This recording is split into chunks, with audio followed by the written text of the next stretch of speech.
For a period of time there, I was pre-purchasing lots of Chris Reeve knives and drilling the holes in the blades and then selling them.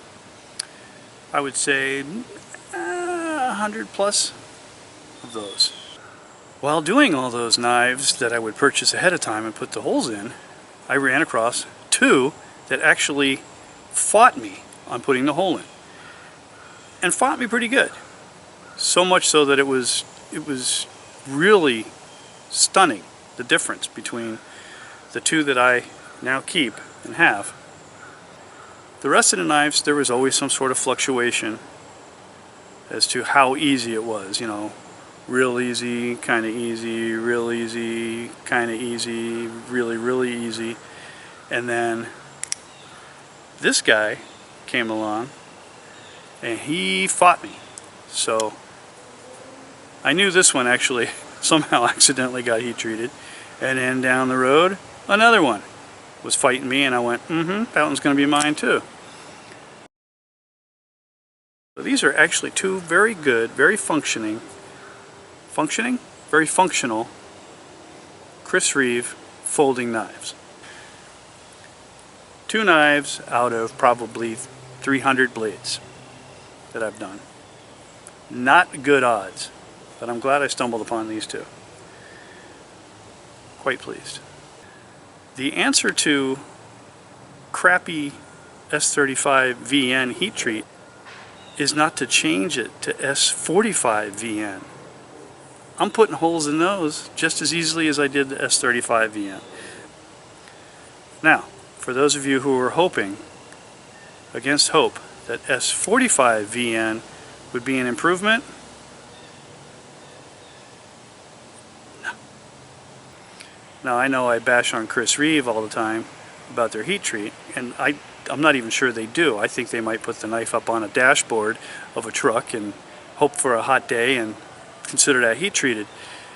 That's not heat treating.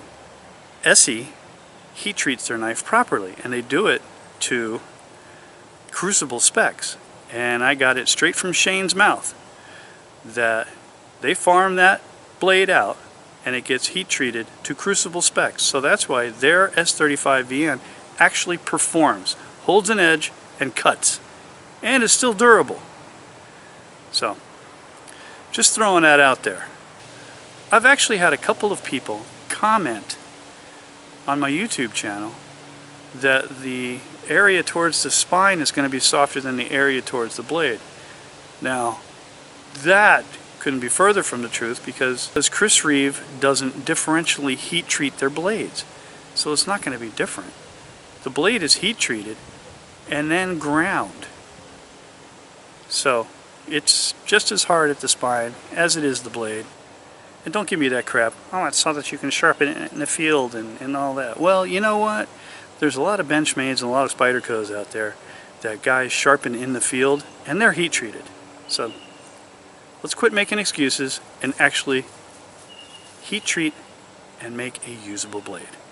Some of the other knife brands that I've put holes in are, one, Benchmade, and I've done it in the Griptilian, specifically the Ritter blade, because it has a hump in it and there is room for a hole. That put up a decent fight, and that's S30V. So that was heat treated properly, and from what I can gather, Benchmade kind of pushes the envelope for as hardness goes. That's my experience. I don't know. I haven't done a lot of those. And I've increased the size of the hole on some Spydercos. And it doesn't matter what steel's in there. It's fighting me the whole way. So they do a hell of a heat treat. And that leads me to the holy bucks that I make.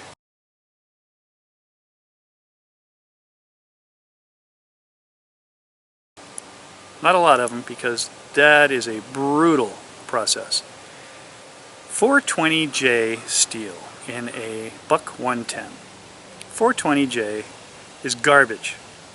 However, when heat treated like they do at Buck, courtesy of the Paul Boss heat treat department, it's horrible to try and cut through. oh my God. I have to initiate the hole and then enlarge the hole, and those take me the longest. And part of it's up towards the spine and part of it's where it starts to get hollow ground. So again, not differentially heat treated the same way all the way through. Garbage steel, but heat treated. Are you hearing me? Heat treated.